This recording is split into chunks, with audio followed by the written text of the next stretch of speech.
ప్రేమగల మా తండ్రి, మానవుల పట్ల కోపము కంటే ఎక్కువగా ప్రేమను చూపించేవాడవు.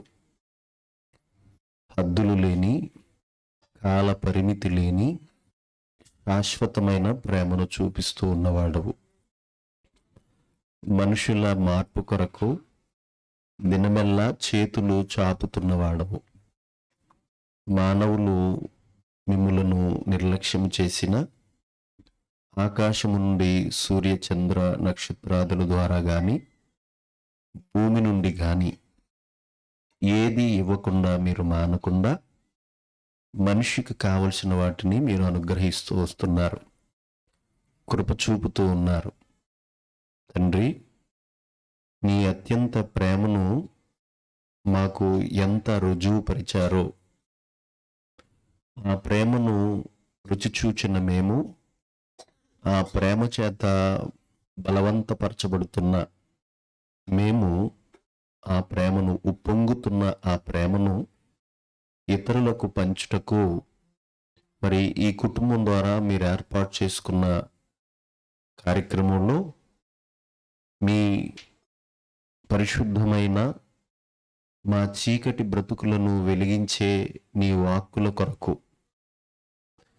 మా అవినీతిని తీసి నీ ఎదుట నీతిమంతులుగా, నిర్దోషులుగా నిలవబెట్టగలిగే నీ వాక్కుల కొరకు మా పాపములన్నిటినీ కడిగి నీ న్యాయపు తీర్పులో మీ వలన మేము బహుమానం పొందే వాక్కుల కొరకు తండ్రి మేము వేచి చూస్తూ ఉన్నాము. మీ పరిశుద్ధాత్మ సహాయమును అనుగ్రహించండి. మీ సన్నిధి మా అందరితో ఉంచండి. ఏ మనస్సు ఏ గాయంతో ఉందో, ఏ మనస్సు ఓదార్పు లేక ఉందో, ఏ ఆత్మ కన్నీటితో ఉందో, ఏ హృదయము వేదనతో ఉందో, ఏ మనిషి నిర్లక్ష్య వైఖరితో జీవితపు విలువ తెలియకుండా హెచ్చరిక లేని వారుగా ఉన్నారో వారందరితో మీరు మాట్లాడండి. ప్రభువా, నీ వాక్కు పంపి ఫలితాన్ని తీసుకుని రండి.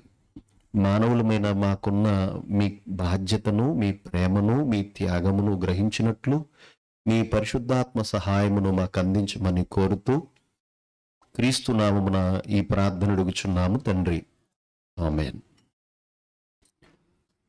ప్రియులారా, ఈ రాత్రి ఏ దేవుని కోసం అయితే మేము నిలబడ్డామో, మన భారతదేశంలో యేసుక్రీస్తు అనే ఆయన గురించి మాట్లాడుకుంటున్నప్పుడు ఈయన విదేశీ దేవుడు అని కొద్దిమంది అపోహపడుతూ ఉంటారు. నేను వారికి చెప్పే చిన్న మాట ఏంటంటే, దేవుడు దేశానికి మాత్రమే సంబంధించిన వాడు కాడు. దేవుడు ప్రపంచ దేశాలన్నిటికీ సంబంధించిన వాడు. దేవుడు ఒక దేశానికి పరిమితమైన వాడు కాడు. కనుక ఈ అపోహ తప్పు అని నేను చెప్తున్నాను, సవినయంగా చెప్తున్నాను. అలాగే బైబిలు విదేశీ పుస్తకము అని చాలామంది అపోహపడుతూ ఉంటారు. మొదటి చెప్పిన జవాబునే మరలా నేను మీకు చెప్తున్నాను. బైబిలు విశ్వ మానవాళి ఆత్మల కొరకు, చీకటిలో బ్రతుకుతున్న వారికి సరైన త్రోవలో నడిపించగలిగే ఒక దీపములాగా నడిపించగలిగే వెలుగుకరమైన వాక్కులు. అవినీతిలో కొనసాగుతున్న మనిషికి నీతి మార్గమేదో, అపవిత్రతలో కొనసాగుతున్న మనిషికి పవిత్రమైన పరిశుద్ధమైన మార్గం ఏదో తెలియపరిచి శాంతి మార్గంలో నడిపించగలిగే మాటలు కలిగిన పుస్తకమే మతాలకు, కులాలకు, భేదాభిప్రాయాలకు ప్రతి ఒక్కటికి అతీతమైన పుస్తకమే బైబిలు. ఇది విదేశీ సంబంధించింది కాదు. ఎవరు దాన్ని అంగీకరిస్తారో, ఎవరు దాన్ని స్వీకరిస్తారో, ఎవరు దాన్ని రుచిస్తారో వారందరికీ శాంతిని ప్రసాదించే పుస్తకము. దానికి ఎవరు విధేయులవుతారో దేవుని ప్రసన్నతను, దేవుని శాంతి సమాధానములను వారు అంగీకరించిన వారు, విధేయత చూపిన వారు అనుభవిస్తారు. కనుక ఈ రెండు అపోహలను దయచేసి ప్రక్కన పెట్టుకుని మనం మానవులమైన మనము మనకు ఒక హృదయం ఉంది. చదువుకోపోయినా కాస్తో కోస్తో మనకు విచక్షణ జ్ఞానం ఉంది, విజ్ఞత ఉంది. మంచి చెడులను వివేచించే ఆ దేవుడు ఆలోచన మనకిచ్చాడు. జీవుల కంటే జ్ఞానాన్ని, పక్షుల కంటే వివేకాన్ని, జంతువుల కంటే బుద్ధిని దేవుడు మనకు అనుగ్రహించాడు. కనుక హృదయముతో, మనసుతో ఆలోచించే వారికి, దీన్ని సొంతం చేసుకునే వారికి, దీన్ని ఆలోచించి అన్వేషించే వారికి ఇది ఎంతో చక్కని మార్గాన్ని ఉపదేశిస్తుంది, సరైన త్రోవలో నడిపిస్తుంది. కనుక అపోహలను తొలగించుకుని ఈరోజు మరి ఈ మంచి మాటలు వినాలని నేను ప్రేమపూర్వకంగా కోరుతూ ఉన్నాను. ప్రియులారా, మేము చెప్పిన ఈ మాటల్లో లేదా పాడిన పాటల్లో ఎక్కడైనా కులమతాలు కనపడవు గాని మానవుడన్న ప్రతి ఒక్కరిని కూడా ఆలోచింప చేసేదే. మనము భూమి మీద ఎవరిమై ఉన్నామో, ఎక్కడి నుంచి వచ్చామో, ఏమై మనం బ్రతకాలో, మన జీవిత గమ్యాన్ని ఎక్కడి వరకు మనం చేర్చుకోవాలో, మన జీవిత నావ ఈ లోక సంబంధమైన సముద్రములో దరి చేరేది, అవతలి ఒడ్డుకు చేరేది ఎక్కడో అది తెలియకపోతే మనిషి అగమ్య గోచరముగా, అంధుడుగా, తన ప్రయాణ స్థితి చివరి గమ్యం ఏదో తెలియని వాడుగా అతను మిగిలిపోతాడు. మనిషి బ్రతుకుతున్న దినాల్లోనే దేవుడు ఆయుష్, ఆరోగ్యము, ఆలోచన, జ్ఞానము ఇచ్చిన రోజుల్లోనే ఖచ్చితంగా అతనికి దేవుడు తెలియపరచాలనుకున్నవన్నీ తెలియపరిచాడు, తెలియపరుస్తూ ఉంటాడు. మేము చెప్పిన లేదా ఈ బైబిల్ గ్రంథంలో క్రీస్తు శకం మొదటి శతాబ్దంలో వ్రాయబడిన మాటను ఒక సుంకరి పన్నులు వసూలు చేసుకుని ఒక ప్రభుత్వానికి తొత్తుగా ఉండి తన సొంత విదేశీయుల దగ్గర కూడా పన్నులు వసూలు చేసుకునే ట్యాక్స్ కలెక్టర్గా, పన్ను వసూలు చేసేవాడుగా పిలువబడిన వ్యక్తి, అతని పేరు మత్తయి, సుంకరి అయిన మత్తయి అని రాయబడుతుంది అక్కడ.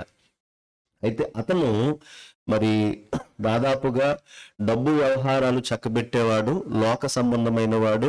ఇంకా చెప్పాలంటే తన స్వదేశీయుల చేత, సొంత జనాంగము చేత వెలివేయబడిన వాడు, సాంఘిక బహిష్కృతుడు అంటారు ఆయన్ని.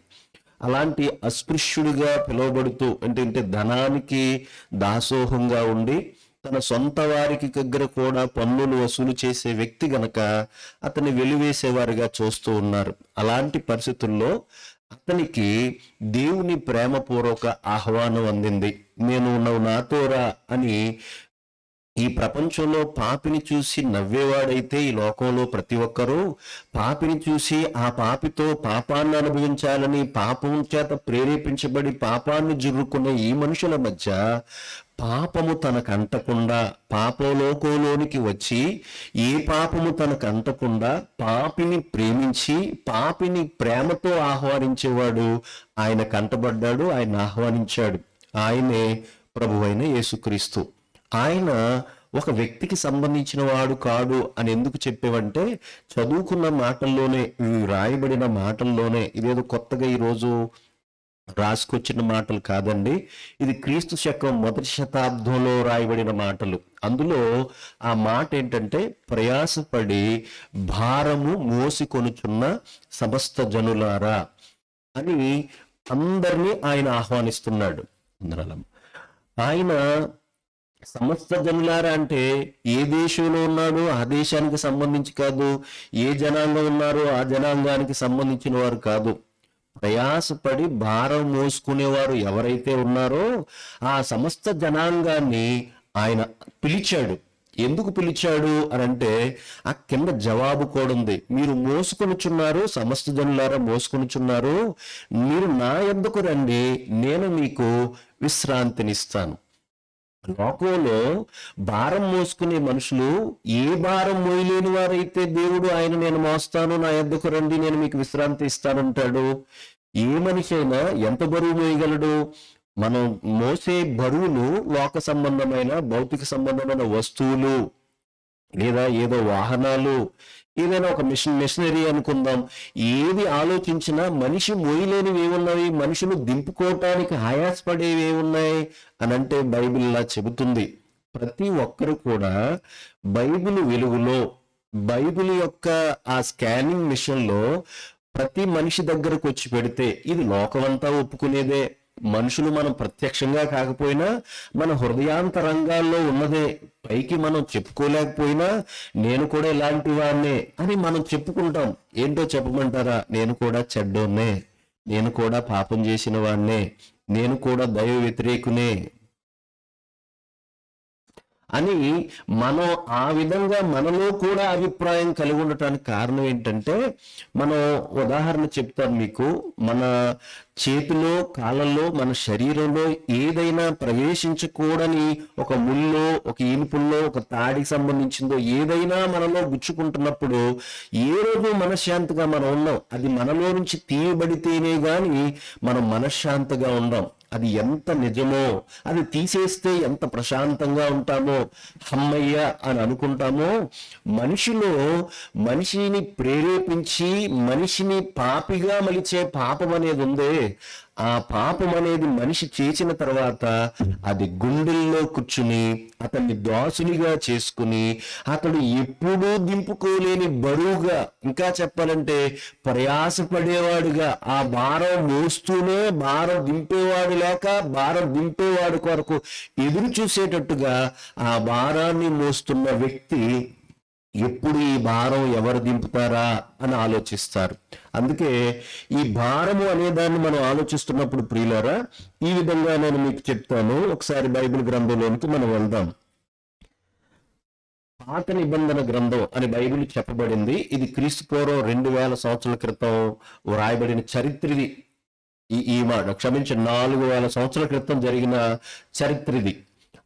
అలాగని బైబిల్ ఏదో మొన్న పుట్టిందని మీరు అనుకుంటే అది పొరపాటు. సరే, అది ఇప్పుడు సమస్య అప్రస్తుతం కనుక నేను దాంట్లోనికి వెళ్ళలేను. అయితే ఒక మాట మీకు చెప్తున్నాను. భూమి మీద మొట్టమొదటి మానవుడికి 2 కొడుకులు పుట్టారు. ఒక కొడుకు పేరు కయీను, రెండో కొడుకు పేరు హేబెలు. బైబిల్ పరిచయం ఉన్న వాళ్ళకి ఇది తెలుస్తుంది. ఈ 2 కొడుకుల్లో కూడా ఒక కొడుకు, చిన్న కొడుకు కాస్త దేవుడంటే ప్రేమ కలిగిన వాడు, దేవుడంటే గౌరవం కలిగిన వాడు. దేవుడు తప్ప మనకి ఏమి ఎవరిస్తారు? ఈ పంటను దేవుడు ఇచ్చాడంటే దేవుడే కదా నా మీద ప్రేమతో ఇచ్చాడు, దేవుడే కదా మాకు ఇవన్నీ ఇచ్చాడని తను చేసుకున్నదంతా, తను ఏదైతే దేవుడు ఇచ్చాడో దాన్ని పట్టుకెళ్ళి దేవుడికి ఇవ్వటానికి అతను అర్పణగా పట్టుకెళ్ళాడు. అయితే అతను అన్నయ్య ఉన్నాడు. వీడు ఎలాంటి వాడంటే కాస్త పిసినారి. దేవుడికి అన్ని ఇస్తే మాకేం అవసరం లేదా అని. దేవుడు అన్ని అడగలేదు. మన బిడ్డలకు మనం ఇచ్చేటప్పుడు మన ప్రేమ ప్రత్యక్షం అవుతుంది. పిల్లల్ని మనం ఏమడుగుతామంటే బిస్కెట్ ప్యాకెట్, పెద్ద ప్యాకెట్ ఇచ్చి ఒక బిస్కెట్ నాకు ఇవ్వరా అని అడుగుతాం. ఎందుకు? వాళ్ళ కోసం తెచ్చిన బిస్కెట్ మనం ఎందుకు అడుగుతాం అని అంటే, వాడికి మనకి ఉన్న ప్రేమ బంధం ఎంత కొలతుందో మనం ముందుగా రుజువు చేసుకుంటాం. వాడు ఇవ్వలేడంటే వీడు పిసినారు పుల్లేరా బాబు, వీడు ఇచ్చే రకం కదని మనం ఆల్రెడీ వాడిని సర్టిఫై చేసేస్తాం. దేవుడు తన మీద ప్రేమను, మనుషులలో ఉన్న కొలతను చూపించటానికి, ఒరే నాయన నేను నీకు ఇచ్చిన దాంట్లో కొంత అర్పణ పట్టురారా అంటే, తమ్ముడైన హేబెలు అనేవాడు దేవునికి శ్రేష్టమైనవి, విలువైనవి, తనకిష్టమైనవి, తను వదులుకోలేనివి వదులుకొని దేవుడికి అర్పించడానికి అతను వచ్చాడు. సరే, తనన్న ఏం చేశాడంటే, తమ్ముడట్టుకెళ్ళినప్పుడు నేనట్టుకెళ్ళకపోతే బాగుంటుందా అని ఏం చేశాడంటే, నామమాత్రానికి అవసరమైనవి, అతనికి ఇష్టం లేనివి తప్పదులే ఇవ్వాలే అనుకుని లోపలేమో, అదే మన భాష అంటామే, కడుపులో కుళ్ళు పెట్టుకుని అంటాం కదా, ఏమంటుంది మన పెద్దలు అంటారు కదా, కడుపులో కుళ్ళు పెట్టుకుని కౌగిలించుకుంటే సుఖమే ఉందరా అని. కొంతమంది అలా ఉంటారులేండి. ఒరే అద్దుగా అంటారు, లోపల మాత్రం మన గుణపాలు గుచ్చే మాటలు మాట్లాడుతూ ఉంటారు. ఇంకా మనం ఏం చేయలేమనుకోండి. సరే, ఇలాగ తప్పదన్నట్టుగా ఈ పెద్ద కొడుకు కయీను అనేవాడు ఏం చేశాడంటే, తప్పదులే కొడుకు తమ్ముడు ఎట్టుకెళ్తే నేను పట్టుకెళ్ళకపోతే బాగోదని దేవుడి దగ్గరికి పట్టుకెళ్ళడానికి వచ్చాడు. ఇంతకీ దేవుడు మనిషి ఇచ్చేది కంటే మనిషి బ్రతుకును చూస్తాడు. మేము మా చర్చిల్లో చెప్తాం, మీరు మారకుండా దేవుడికి డబ్బులు పడేస్తే ఎవరికి కావాలి? దేవుడికి ఏదో ఇచ్చేస్తానని బయటేమో నీ ఇష్టం వచ్చినట్టు బ్రతికితే దేవుడు దాన్ని అంగీకరిస్తాడా? దేవుడు దాన్ని ఇష్టపడతాడా? దేవుడు నీకు ప్రతిఫలాలు ఇస్తాడా? జరగవు ఇవన్నీ. ఆ కొడుకు అనేవాడు, ఆ పెద్ద కొడుకు అనేవాడు తమ్ముడు పట్టుకొస్తున్నాడని ఇస్తున్నాడే తప్ప తనకు తనుగా తను ఇవ్వడానికి ఇష్టపడలేదు. పైగా తనకి ఇష్టం లేనివి, తనకు అనవసరమైనవి. చూడండి, అప్పుడప్పుడు అడుక్కున్న వారికి బూజు పట్టిన పచ్చడి, చచ్చిపోయిన అన్నము, సద్దన్నము, పనికిరాని అన్నం మనకు వేస్ట్ అయింది ఇస్తాను చూసారు. కొద్దిమంది అలా ఇస్తారు. ఇస్తే మంచిది ఇవ్వాలి, అప్పుడు మానేయాలి. కొంతమంది అలా ఉంటారు. అలా ఇచ్చి దేవుని దగ్గర పెడితే, ఒరే నువ్వు ఇచ్చేది నాకు ఇస్తున్నట్టుగా నువ్వు ఆలోచిస్తున్నావు కానీ అసలు నేను చెప్పినట్టుగా నువ్వు బ్రతుకుతున్నావా? నీ దగ్గర ఏమైనా నీతి నిజాయితీ ఉందా? నీ తమ్ముడిని ప్రేమిస్తున్నావా? నీ తల్లిదండ్రులకు విధేయత చూపిస్తున్నావా? అసలు సమాజం అంటే లేకపోతే కుటుంబాన్ని నువ్వు ప్రేమిస్తున్నావా? ఏ నీతి లేదు నీ దగ్గర, ఏ సత్క్రియ లేదు నీ దగ్గర. నాకు మాత్రం పట్టుకొచ్చి మొఖాన్ని పడేయడానికి కాను కట్టుకొస్తావా? ఎవరికి కావాలి నీ కాను? కానీ దేవుడు ఏం చేశాడంటే దాన్ని గెంటి పడేశాడు, అవతలకి గెంటి పడేశాడు. అప్పుడు ఏం చేశాడంటే ఆ కయ్యను తమ్ముడు తీసుకున్నాడు, నాకు తీసుకోలేదు. ఏదో ఒక సామెత ఉంటుంది కదా, ఎవరో కొట్టినందుకు వెళ్ళదంట, ఎవరో దెప్పినందుకు ఏడ్చారంట. అలా ఉంటది కొంతమంది ఆ వ్యవహారం. ఆయన వద్దన్నాడు, ఎందుకు వద్దన్నాడు అనే మాట ఆలోచించుకుని, నేను మంచోడు కాదు గనక దేవుడు నాది వద్దన్నాడు, నా అర్పణ వద్దన్నాడు అని తెలుసుకుని నేను మంచోడుగా అవుతాను అని అనుకుని దేవుడికి ఇవ్వగలిగితే మార్చుకుంటే బాగుండు. కానీ ఏం చేశాడో తెలుసా? మొట్టమొదటి భూమి మీద చావబడిన చచ్చిపోయిన వ్యక్తి, చాలా ఘోరంగా చచ్చిపోయాడు. ఆ కయీన్ అనేవాడు ఏం చేశాడంటే అండి, మొట్టమొదటిగా తన తమ్ముడు మంచితనము నా చెడ్డతనానికి, నా అహంకారానికి అడ్డుగా వస్తుంది గనక ఇప్పుడు తమ్ముని చంపేస్తే నా చెడ్డతనాన్ని చూపించేవాడు లేడు అని తమ్ముడి మీద కుట్ర పన్ని పొలంలో ఒంటరిగా ఉన్న తమ్ముడిని కొట్టి చంపేశాడు. ఎంత దుర్మార్గుడు చూడండి ఆ అన్నయ్య. అలా చంపేసిన తర్వాత మనిషికి ఎలా ఉంటుందో తెలుసా? తప్పు చేసే వరకు తప్పు తీపిగా ఉంటుంది, తప్పు చేసేసిన తర్వాత తప్పు పామై పడవిప్పి తరుముతుంది, ఖచ్చితంగా తరుగుతుంది.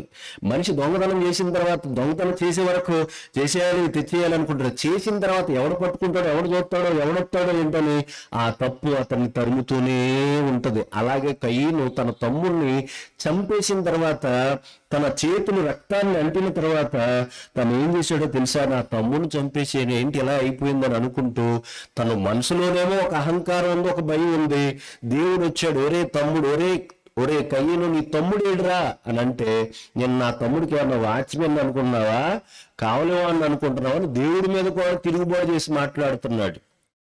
ఒరే నీ తమ్ముని రక్తాన్ని చిందించిన నీ చేతులలో, లేదంటే ఈ నేల మీద ఆ రక్తములోని స్వరం నాకు వినపెడుతుంది రా బాబు, మొరపెడుతుంది, నాకు వినబడుతుంది.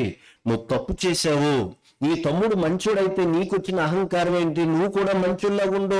వాడిని ఎలాగ ఇష్టపడి కౌగిలించుకున్నానో నిన్ను ఇష్టపడి కౌగిలించుకుంటాను కదా అని దేవుడు అంటే, ఇక నీకు శిక్ష విధిస్తానని అంటే, దేవుడు దోష శిక్ష మోపుతుంటే చంపేసినప్పుడు లేని భయం చంపిన తర్వాత అతన్ని పట్టుకుంది, లోపల తెలుస్తుంది ఆ వేదన, ఆ దోషం, అతన్ని ఆ లోపల ఉన్న క్రౌర్యం ఎలా మారిపోయిందో తెలుసా? ఏమైపోతానో అన్న భయం అతన్ని పట్టుకుంది. అప్పుడు అంటున్నాడు ఒక మాట. ఇప్పుడు చూడండి ప్రియులారా, 4వ అధ్యాయం 14వ వచనమండి. ఆదికాండంలో, బైబిల్ గ్రంథము ఆదికాండం 4వ అధ్యాయం 14వ వచనంలో, అందుకు కయ్యను, నా దోష శిక్ష నేను భరించలేనంత గొప్పది. దోషం చేసేటప్పుడు లేదా తప్పు చేసేటప్పుడు, పాపం చేసేటప్పుడు అది చాలా తీపిగా ఉంటుంది ప్రియులారు. ఏ మనిషికైనా అది తీపిగా ఉంటుంది, కానీ అది భయంకరమైన విషముగా మారిపోతుంది. మనిషి పాపం చేయడానికి చాలా ధైర్యం తెచ్చుకుంటాడు. చేసిన తర్వాత అదే పాపము అతన్ని పావులాగా పడగ విప్పి తరుముతూనే ఉంటుంది. పిరికోడుగా ఆ పాపం నుంచి పారిపోవడానికి ప్రయత్నాలు చేస్తూనే ఉంటాడు ఆ వ్యక్తి. ఖచ్చితంగా ఆ పరిస్థితి, ఆ వ్యక్తిని అది తరుముతున్నప్పుడు, అది గుండెల్లో ఒక బరువుగా ఉన్నప్పుడు, ఖచ్చితంగా ఈ బరువు నేను ఎలా దింపుకోగలను, దింపే నాదుడేడి అని ఈ మనిషి అనుకుంటాడు. ఆ తమ్ముడు, ఆ అన్నయ్య అంటాడు తమ్ముడిని చంపేసిన తర్వాత, దేవుడా నా మీద ఈ దోష శిక్ష మోపావు, ఈ దోష శిక్షను నేను మోయలేనయ్యా. అతని ప్రయాస ప్రారంభమైంది ప్రియులారా. ఒకరోజు ఒక్క మనిషి గురించి మాట్లాడుకుంటే, ప్రపంచ మనుషుల గురించి ఈరోజు మనం మాట్లాడుకుంటే ప్రియులారా, ఈ విధంగా నేను మీకు చెప్తాను. బైబిల్ గ్రంథంలో అందరి గురించి వ్రాయబడిన మాటలు, అందరితో మాట్లాడుతున్న మాటలు, దయచేసి మనం అందరినీ గురించి మనం మాట్లాడుకుంటే అక్కడున్న వ్రాయబడిన ఆయన ఒకే ఒక్కడు అని మనం అనుకుంటే, మనుషులు అందరి దగ్గరకు వస్తే నేనైనా నువ్వైనా ప్రపంచంలో ఏ ఒక్కరైనా యేసుక్రీస్తు అనే రక్షకుడు తప్ప, యేసుక్రీస్తు అనే మహానుభావుడు తప్ప ప్రతి ఒక్కడు ఏ భయంతో ఉన్నాడో తెలుసా? ఏ భయంతో ఉన్నాడో తెలుసా? అయ్యో నేను పాపిని, ఈ పాపం పోయే దారేది, నేను ఎలాగ దీన్ని దింపుకోగలను? దీని కొరకు మనుషులు ప్రయాసపడుతున్న ప్రయాస ఎంతో తెలుసా ప్రియులారా? తను భయపడుతున్న భయం ఎంత భయంకరంగా ఉందో తెలుసా? ఒక్క పట్టాన మనిషి కుదురుగా ఉండడు. ఇది ఎలా ఉంటదంటే, నాన్న చెప్పినట్టుగా నడుచుకున్న మనిషి నాన్న బయట నుంచి రాగానే పసిబిడ్డ నాన్నకు నవ్వుతూ ఎదురెళ్తాడు. నాన్నకు వ్యతిరేకంగా ఆ పరిస్థితిని కలిగి ఉన్న పసిబిడ్డ నాన్న వచ్చే సమయానికి దాక్కుంటానికి ప్రయత్నం చేస్తాడు. ఎందుకంటూ తెలుసా? అతను చేసిన తప్పు పని నాన్న నీతికి వ్యతిరేకమైంది గనక నాన్న కొట్టే బాధకు నేను తట్టుకోలేను, ఆ శిక్ష నేను భరించలేనని నాన్న నుంచి దాక్కోవటానికి ప్రయత్నించినట్టుగా దేవుడు నుంచి లేదా పాపము నుంచి మనిషి దాక్కోవడానికి ప్రయత్నిస్తున్నాడు. కానీ విచిత్రం చెప్పమంటారా? పాపం మనిషిని ప్రేరేపించి పాపం చేయించిన తర్వాత ఇక పాపము నుండి నీకు నీవుగా పారిపోయే స్థలం అంటూ లేదు. పాపాన్ని నీకు నీవుగా దింపుకునే శక్తి నీకు లేదు. పాపము నుండి పారిపోయే ఆ చోటు, ఆ స్థలము నీకు లేదు. ఎందుకంటే పాపానికి ఉన్న శక్తి అలాంటిది, పాపానికి ఉన్న బలం అలాంటిది. అందుకే పాపం యొక్క స్థితిగతుల గురించి దేవుడు మాట్లాడుతూ బైబిల్ ఎంత గొప్పదంటే, మానవ యొక్క సమస్యను చెబుతుంది, మానవుడు ఎక్కడ పడిపోయాడో చెబుతుంది, మానవుడు సమస్యకు పరిష్కారం ఏంటో చూపిస్తుంది, పరిష్కారంలోకి వచ్చిన వాడికి వచ్చే ఫలితాలు, అతనికి వచ్చే ప్రశాంతత ఎంత గొప్పగా ఉంటుందో, అతను ఎంత శాంతిని అనుభవిస్తాడో కూడా అది చెబుతుందండి బైబిల్. ఒకసారి మనం బైబిల్ గ్రంథాన్ని తీద్దాము. సంఖ్యాకాండము 32వ అధ్యాయము 23వ వచనాన్ని నేను చదువుతున్నాను. మీరు అట్లు చేయని ఎడల దేవుని దృష్టికి పాపము చేసిన వారగుదురు గనక మీ పాపము మిమ్మును పట్టుకొనును. ఆ కింద చిన్న మాటల్లో ఏముందో తెలుసా ప్రియులారా? మీ పాప ఫలము మీకు లభిస్తుంది. మీరు చేసిన పాపము దేవుని ఆజ్ఞను అతిక్రమించి, దేవుడంటే లెక్కాపత్రం లేకుండా, ఈ రోజుల్లో యవనస్తులు చూడండి, పాపం జేబులోకి వచ్చింది, ఆ జేబులో ఉన్న పాపపు పెట్టి పట్టుకుని తల్లిదండ్రుల దగ్గర కలిసి భోజనం చేయడు, తల్లిదండ్రుల భార్య బిడ్డలతో కలిసి భోజనం చేయడు, ఊరి చివరికి శవాల్ని తగలబెట్టి ఆ శ్మశానం దగ్గరికి వెళ్ళి అక్కడ పాపంతో అతను సహవాసం చేస్తాడు. అదే మీకు అర్థమైపోయి ఉంటుంది. ఈ రోజు కలిసి భోంచేసే స్థితి కుటుంబాల్లో లేదు. ఎందుకంటే మా అబ్బాయి ఏడుస్తున్నాడు కనుక ఇదిగో మేము ఈ ట్యాబ్ కొంటాము, లేదంటే ఈ సెల్ ఫోన్ కొంటామని, వాడు అసలు 4వ తరగతి 5వ తరగతి చదువుతున్న బిడ్డకు వాడు ఏడవకుండా అల్లరి చేయకుండా మనం చేసుకునే పనికి అడ్డు రాకుండా ఉండటానికి వాడు ఒక చోట ఉంటాడు అని అనుకునే వాడి ముందు వాడి కళ్ళ శక్తిని కూడా పాడు చేసే, వాడి జ్ఞాపక శక్తిని పాడు చేసే, వాడి క్రియేటివిటీ మైండ్ని పాడు చేసే, వాడి సృజనాత్మకత శక్తిని పాడు చేసేసే, వాడి భవిష్యత్తు వరకు ఆలోచించకుండా మతిమరుపు తీసుకొచ్చి సెల్ ఫోన్ ముందు పెడితే వాడు బొమ్మలు చూస్తాడు. కానీ ఖచ్చితంగా వాడు కళ్ళు పోతాయి, వాడు హృదయం దెబ్బతింటుంది, వాడి జ్ఞాపక శక్తి దెబ్బతింటుంది, వాడు చదువులో ఫెయిల్ అయిపోతూ ఉంటాడు. ఎందుకో తెలుసా? వాడు ముందు పెట్టింది నీకు అడ్డు రాకుండా ఉంటాడని, నీ సీరియల్కి అడ్డు రాకుండా ఉంటాడని, నువ్వు చెప్పుకునే ఆ ముచ్చట్లకు అడ్డు రాకుండా ఉంటాడని వాడి ముందు మనం పెడతాం. చూడండి ఎలా ఉందో. ఈ కుటుంబంతో కలిసి ఉండవలసిన వాడు ఎక్కడెక్కడో వీధిలో తిరుగుతూ ఉంటాడు. అమ్మానాలతో కలిసి ఉండేవాడు, అమ్మానాలతో కలిసి భోజనం చేయవలసిన వాడు. ఈ రోజులు అది లేదు ప్రియులారా. కలిసి భోజనం చేసేవాడు ఎక్కడికి వెళ్ళిపోతున్నాడో తెలుసా? ఎక్కడెక్కడో ఫాస్ట్ ఫుడ్ సెంటర్లకు వెళ్ళి అక్కడ నేను తినొచ్చానంటాడు, మీరు తినేయండి అంటాడు. ఎక్కడ కలయిక లేని కుటుంబాల్లో, కలిసి భోంచేయలేని కుటుంబాల్లో, కలిసి మాట్లాడుకోలేని కుటుంబాల్లో కలహాలు తప్ప కలయిక ఉంటుందా? ప్రేమ ఉంటుందా? అనురాగ ఆప్యాయతలు ఉంటాయా? దేవుడు కుటుంబం అనేదాన్ని ఏం చేశాడో తెలుసా? నీ బిడ్డ నీ దగ్గర కూర్చోబెట్టుకో, భార్య బిడ్డలు కూర్చో, భర్త భార్యలు కూర్చో ఒక చోట చక్కగా మాట్లాడుకోండి, ఆర్థిక విషయాల గురించి మాట్లాడుకోండి, కుటుంబ వ్యవహారాల గురించి మాట్లాడుకోండి, ప్రపంచంలో ఉన్న పాపం నుంచి తప్పించుకోవడానికి మీరు మాట్లాడుకోండి అని కుటుంబ వ్యవస్థ గురించి విలువగా దేవుడు చెప్పిన ఈ ప్రజలు ఎలా ఉన్నారో తెలుసా ప్రియులారా? కుటుంబాన్ని ప్రక్కన పెట్టారు. అందుకనే బిడ్డ పెళ్ళైపోగానే నేను ఎక్కడికో పోతానంటాడు, కూతురు పెళ్ళైపోగానే ఎక్కడో పోతానంటారు. ఎవరికి వారు ఏమునా తీరైపోయారు. చూడండి, దేవుడు కుటుంబ వ్యవస్థ గురించి గొప్పగా చెప్పాడు. సరే, మనం ముందుకు వెళ్దాం. మనిషి దేవుని ఆజ్ఞను అతిక్రమించిన తర్వాత పాప ఫలితం అనేది ఖచ్చితంగా అతనికి లభిస్తుంది. దేవుడు చెబుతున్న హెచ్చరిక, మీ పాపము మిమ్మును పట్టుకును. ఇంకా చెప్తే బైబిల్ గ్రంథంలోనికి ఎలా వెళ్దాం ప్రియులారా? సామెతల గ్రంథము 13వ అధ్యాయము 21వ భాగాన్ని చూద్దాం. ఇది ప్రపంచంలో ఇంత ధనవంతుడు మరొకడు ఉండడేమో ఈ మాటలు రాసిన ఆయన. ఎందుకంటే ప్రియులారా, అతని భోజనపు బల్ల గురించి, అతని సామంత రాజుల గురించి, అతని ఉద్యానవనాల గురించి, అతను తోటల గురించి, అతను నాటుకున్న చెట్లు గురించి, అతడు త్రవ్వించిన చెరువుల గురించి, అతడు అనుభవించిన వైభవం గురించి కూడా ఆలోచిస్తే అద్భుతంగా ఉంది. కింగ్ ఆఫ్ సాలమన్ అంటారు, వాళ్ళ లెసన్ ఉంటుంది అది. సొలొమోను అనే ఆయన ఎంతో వైభవోపేతంగా పెరిగినవాడు, సర్వాంగ సుందర అన్ని సుఖాలు అనుభవించినవాడు, యవ్వన కాలంలో తన హృదయానికి నచ్చిందంతా చేసినవాడు. ముసలోడు అయిపోయిన తర్వాత ఒరే మీరు ఎలా బ్రతకండ్రా అని చాలా విషయాలు రాసినవాడు. అందులో ఈ గ్రంథాన్ని రాశాడు ఆయన. కొన్ని వేల సామెతలు చెప్పాడు, అద్భుతపరచబడిపోయే.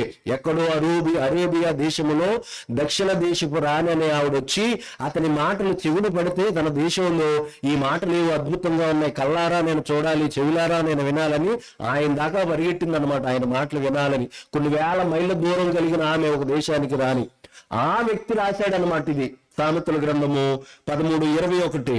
ఒకసారి చదువుదాం. కీడు పాపులను తరుమును. ఎక్కడికి పోతున్నాడు మనిషి? కీడు పాపులను తరుమును అంటే పాపం చేసిన వాడి వెనకాలే వచ్చేది ఏంటి? కీడు.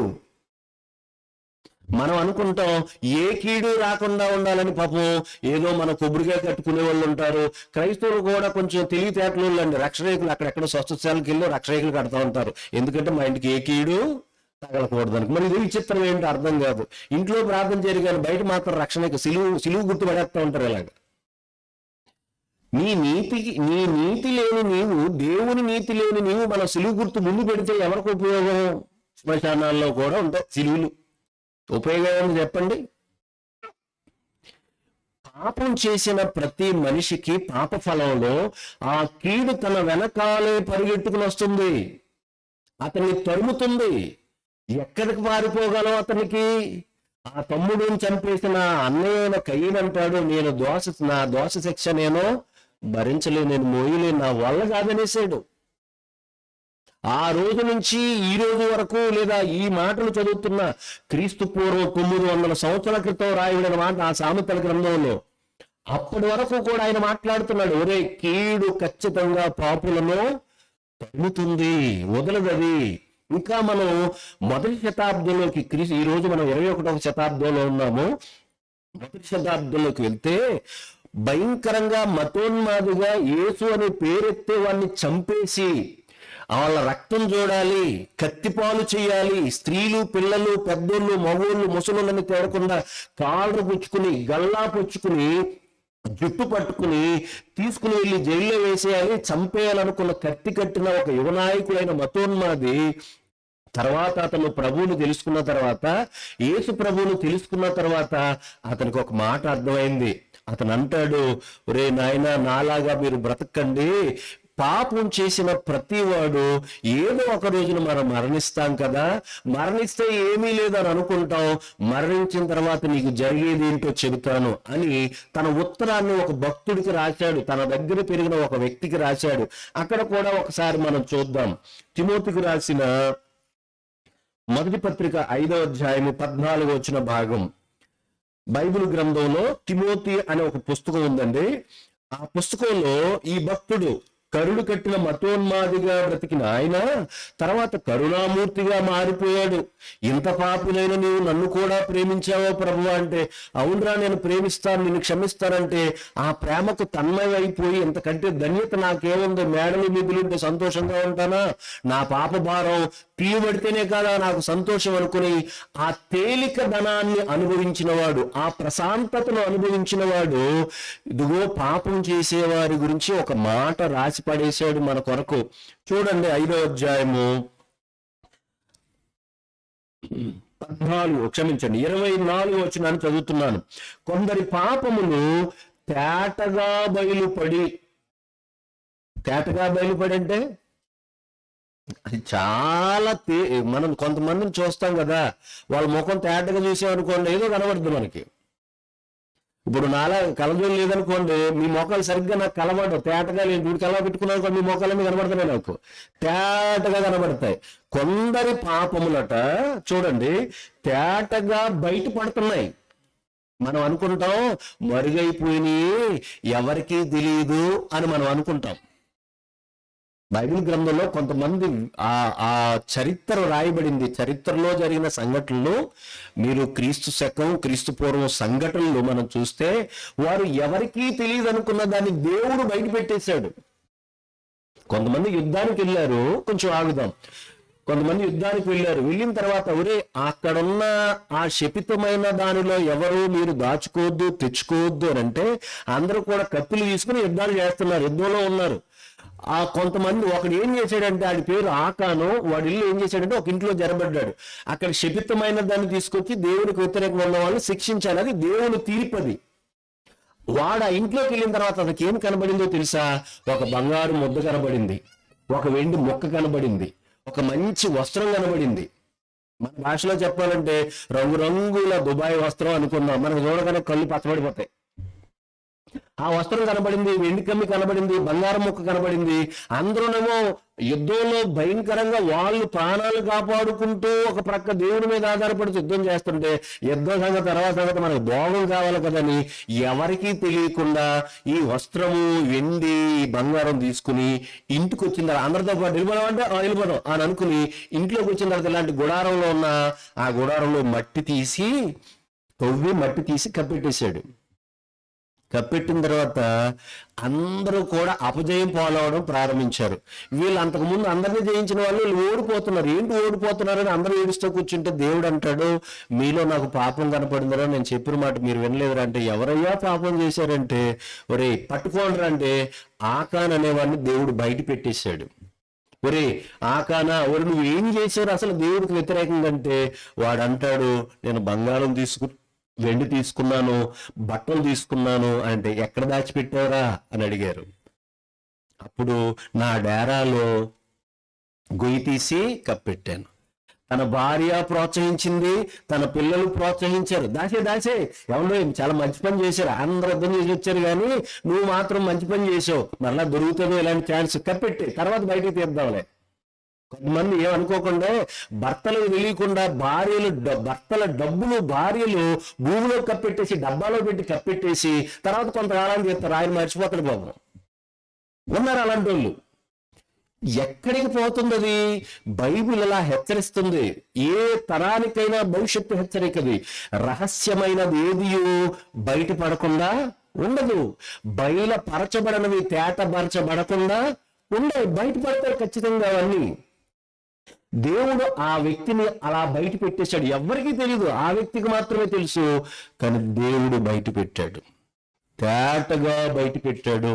అతను చాలా భయంకరమైన శిక్షను అనుభవించాడు. ప్రియులారా, ఇక్కడ చెబుతున్నాడు, కొందరి పాపములు తేటగా బయలుపడి న్యాయపు తీర్పునకు ముందుగా నడుచుచుండు. అంటే పాపం ఏం తీసుకొస్తుందో దేవుడి దగ్గర తెలుసో. దేవుడు న్యాయవంతుడు, కంటి చూపును బట్టి వినుదానిని బట్టి విమర్శ చేసేవాడు కాదు.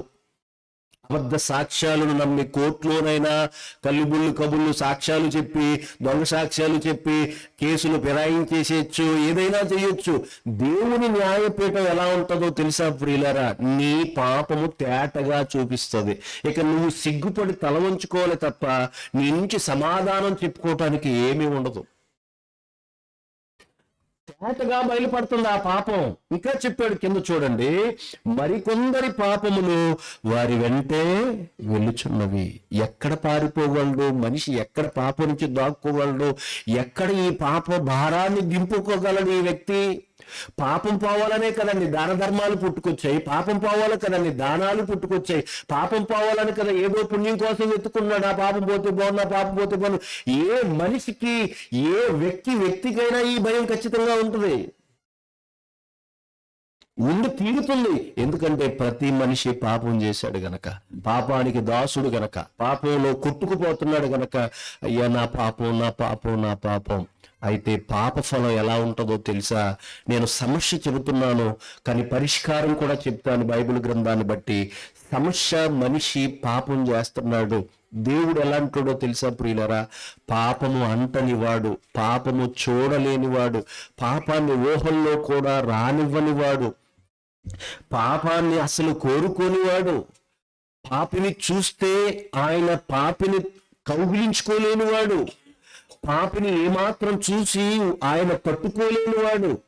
అందుకే మనిషి పట్ల ఆయన ప్రేమేమో ఎంతో ఉన్నతంగా ఉన్నా ఆ పాపమేమో మనిషి దగ్గరికి దేవుడు రాకుండా చేస్తుందో ప్రియులారా.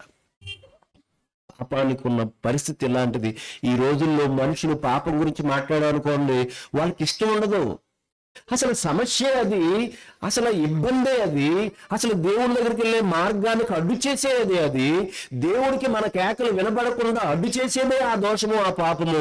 కానీ మనిషికి పాపం గురించి మాట్లాడితే నువ్వు మారాలరా, ఎవరే మనిషి అన్నవాడు మారాలరా అని చెప్పామనుకోండి, ఎన్నైనా చెప్పబోయా పాపం గురించి మాట్లాడుతామంటే పాపం చేయలేవాడు ఎవడు అని తిరుగుబాటు చేసేవాళ్ళు, వ్యర్థమైన వాదాలు చేసేవాళ్ళు తప్ప నేను మారితే నాకే మంచిది కదా అని అనుకునేవారు లేరు ఈ లోకంలో. చూడండి ప్రియులారా, ఈ పాప ఫలితం ఎంత భయంకరంగా ఉంటుందంటే, సమస్య ఇంకా చెప్తున్నాను మీకు. ఖచ్చితంగా ఒక మనిషి దేవుడు న్యాయ తీర్పు ముందు నిలబడాలి. ఈ రోజు నేను గాని నువ్వు గాని ఒక రోజు మనం లోక యొక్క ఆయుష్కాలం అయిపోతుంది, మరణిస్తాం. నేను గుండెల మీద చేసుకుని నేను బ్రతుకుతాను, నేను చావని అనుకున్న వాళ్ళందరూ కూడా, నేను చచ్చిపోను అనుకున్న వాళ్ళందరూ చచ్చిపోయారు. ఎందుకంటే దేవుడు చావుకి ఒక తాళం వేసి అందరికీ అది బిగించాడు.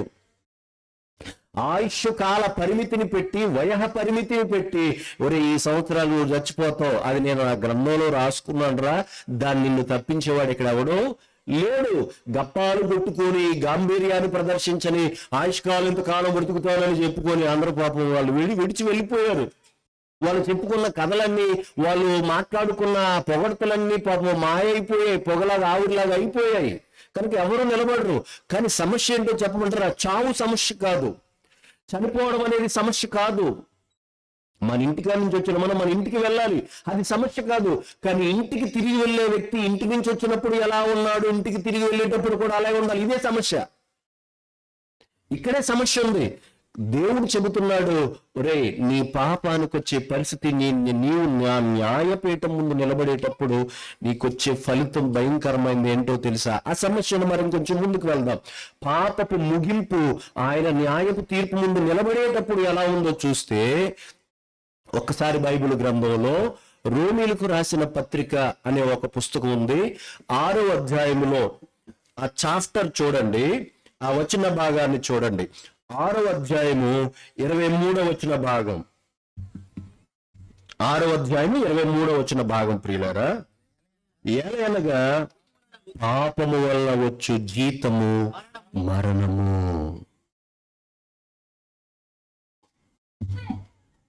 ఒకవేళ మీరు ఇలా ఆలోచించవచ్చు, మంచోళ్ళు చచ్చిపోతున్నారు, చెడ్డోళ్ళు చచ్చిపోతున్నారు కదంటే, బైబిల్ భాషలో చెప్పమంటారా? మనం ఈ లోకాన్ని విడిచిపెట్టమనేది మన భాషలో చచ్చిపోవడమే తప్ప దేవుని భాషలో అది మరణం కాదు, చావు కాదు. ఈ లోకానికి తల్లి గర్భము ద్వారా వచ్చి మరణ ద్వారం ద్వారా ఈ లోకాన్ని విడిచి వెళ్ళిపోవడం. మనం ఈ లోకంలోకి రావటానికి తల్లి గర్భద్వారాన్ని దేవుడు ఉపయోగించుకున్నాడు మనల్ని. కానీ కాల పరిమితి అయిపోగానే మరణం అనేది ఒక ద్వారం లాంటిది, ఒక డోర్ లాంటిది. అందులోంచి మనం ఈ లోకాన్ని విడిచిపెట్టి వెళ్ళిపోవాలి. ఆ మరణం గురించి దేవుడు ఇలా చెప్పట్లేదు. ఆ మరణం గురించి దేవుడు అసలు, ఎందుకంటే ఆ మరణాన్ని పెట్టింది, మనం భాషలో చెప్పుకునే మరణం పెట్టింది దేవుడే. మనిషి చేసిన దాన్ని బట్టి ఆ మరణ శాపాన్ని పెట్టింది దేవుడే. కానీ ఈ మరణానికి భయపడుతున్నావే తప్ప, ఇక్కడ దేవుడు రాయించిన మరణం అయితే ఆ మరణం కాదు ప్రియులారా. పాపము వలన వచ్చు జీతము మరణం అంటే బైబిల్ ఇలా చెబుతుంది. దేవుడు ఇలా మాట్లాడుతున్నాడు, ఒరే నా న్యాయపు తీర్పు ముందు నువ్వు నిలబడేటప్పుడు నీకొచ్చే మరణం అనేది ఏంటో తెలుసా? ఇదిగో, నీవు తరతరాలు కూడా తరిగిపోని నిత్యాగ్ని దండనకు జారిపోతావు. దాన్ని బైబిల్ ఏం చెప్తుందో తెలుసా? నిత్యాగ్ని, ఎటర్నల్ ఫైర్ అంటారు. అది ఎప్పుడు శాశ్వత కాలము అనుభవించబడే శిక్ష. ఇదిరా నీ పాపానికి వచ్చే ముగింపు. నువ్వు వెళ్ళే చోటు ఇదిరా. నీకు నాకు ఉన్న సమస్య ఇదిరా. నేను నీకు చెప్పుకోవడానికి, నేను నిన్ను బ్రతిమలాడుకోవడానికి ఇదిగో ఇదేరా కారణమని దేవుడు బైబిల్ గ్రంథంలో రాయించాడు. ఇది మానవాళికి దేశము, ఖండము, జాతి, కులము, మతము అని భేదము లేకుండా దేవుడు చెబుతున్న మాట. ఇలాంటి పరిస్థితుల్లో ఈ పాపలోకంలో 2000 సంవత్సరాల క్రితం ప్రియులారా, మనుషులు ఈ పాపం పోగొట్టుకోవటానికి, ఈ మనుషుల యొక్క స్థితిగతుల్లో మార్చటానికి, ఈ మానవ యొక్క సంస్కరణ చేయటానికి మనుషులు, దేవా, ఓ భగవంతుడా, ఓ దేవుడా, ఈ మనుషులకు ప్రత్యామ్నాయంగా ఏదీ లేదా? మనుషులు మార్చుకునే అవకాశం ఏమీ లేదా? మా బరువు దింపేవారు లేరా అనుకుని మా శిక్షను మేము భరించలేకపోతున్నాం, మా పాపపు ద్వారా వచ్చే అవమానాన్ని తట్టుకోలేకపోతున్నాం, మా పాపం ద్వారా వచ్చే ముగింపు మేము అనుభవించలేని వారుగా ఉన్నాము, మాకేంటి అని మానవులు ఎదురు చూస్తున్న రోజులవి. అలాంటి పరిస్థితుల్లో కోపాగ్ని కలిగిన దేవుడు, దహించు అగ్ని అయిన దేవుడు, ఉగ్రతను కురిపించే దేవుడు, మానవుల పాపములను బట్టి న్యాయపు తీర్పులో దోషులను తీర్పు తీర్చి నరకానికి గెంటేవలసిన దేవుడు ఒక ప్రేమ, చల్లని ప్రేమపూర్వక ఆహ్వానాన్ని పలికాడు. ఆయన ఏం చేశాడో తెలుసా? మానవుడుగా ఈ భూమి మీదకి వచ్చి, దేవుడు మానవుడుగా ఈ భూమి మీదకి వచ్చి ఆ మాట మాట్లాడుతున్నాడు. ఈ మాట ఎలా ఉంటుందో తెలుసా? దూరము నుండి వచ్చిన శుభ సమాచారము ఎండ మండు వేసవిలో ఎలా ఉంటుందో తెలుసా? చల్లని నీరు ఎట్లుంటుందో, దూరము నుండి వచ్చిన శుభ సమాచారం కూడా అహోరాత్రులు ఎదురు చూస్తున్న ఆ మనసు దాహాన్ని తీర్చటానికి, ఆ ఆత్మదాహాన్ని తీర్చటానికి, ఆ హృదయ దప్పికను తీర్చటానికి చల్లని వార్తలాగా ఈ ప్రేమపూర్వక పిలుపును దేవుడు పిలిచాడు ప్రియులారా. ఇది సమస్త మానవాళికి ఇచ్చిన పిలుపు. 28వ వచనం, మత్తయి సువార్త 11:28, ప్రయాసపడి భారము మోసుకొనుచున్న సమస్త జనులారా నా యొద్దకు రండి. ఏవయ్యా, ఏ భారం నీదని మనం అడిగితే, అయ్యా నేను మోసుకునేది, నువ్వు మోసేది, నువ్వు మోయలేనిది, నీ వల్ల కాంది, నువ్వు భరించలేనిది అదే పాపం. అదే పాపం ప్రియులారా. పాపం మనకు అవమానం తీసుకుని వస్తుంది, పాపం మనల్ని పట్టుకుంటుంది, పాపం మనల్ని తరుముతుంది, పాపం మనల్ని నరకశిక్షకు పంపిస్తుంది.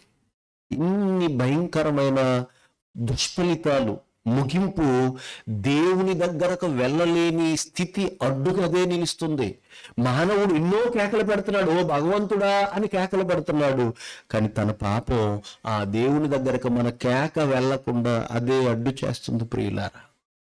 అప్పుడు దేవుడు పిలుస్తున్నాడు, రే పాపలోకంలోనికి నేనే వస్తాను, పాపలోకంలో పాపం చేయకుండా బ్రతుకుతాను, పాపం చేసే మనిషి పాప భారాన్ని మోయటానికి నేనే సాహసం చేస్తాను.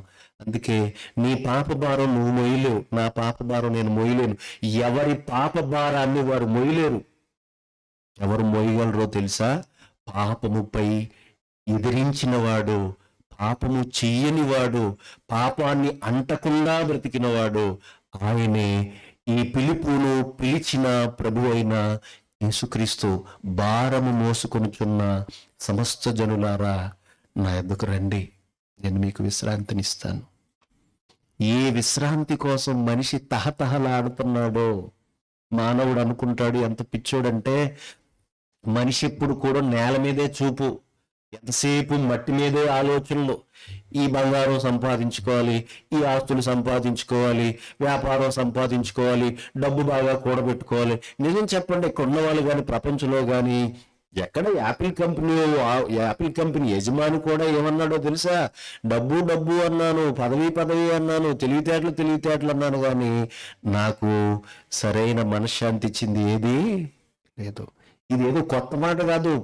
ఆది నుంచి ప్రతి ఒక్కడు, రాజు మొదలుకొని సామాన్యుడి వరకు మాట్లాడిన మాటే.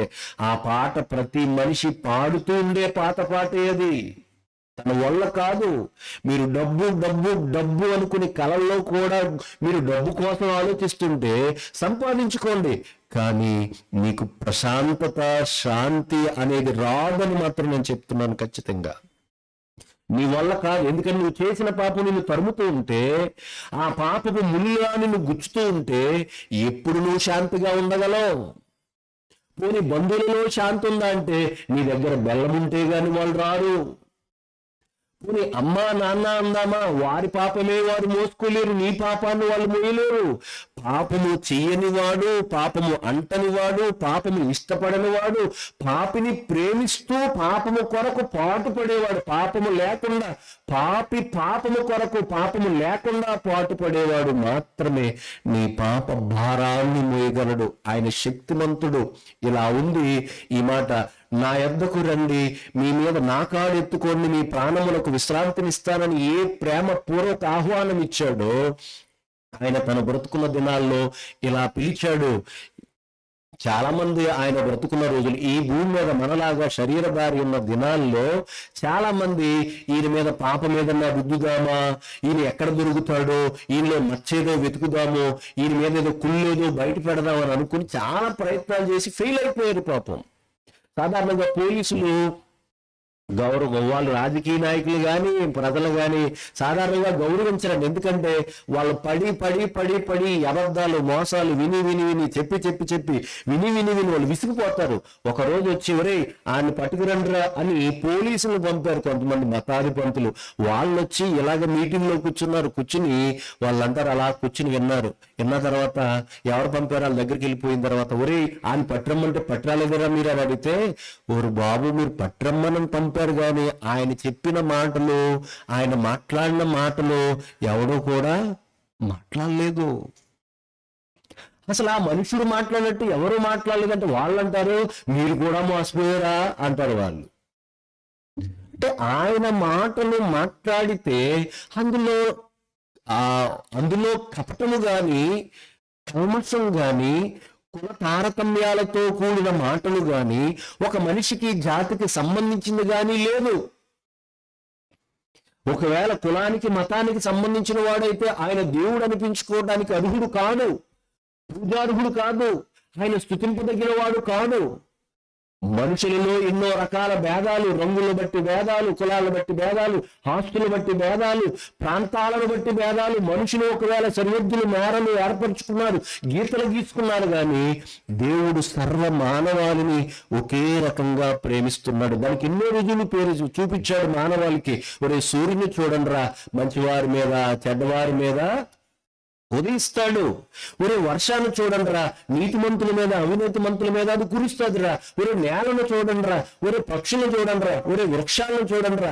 అందులో కులతారతమ్యాలు లేని త్యాగం ఆ జీవులలో, ఆ ప్రకృతిలో ఉన్నది.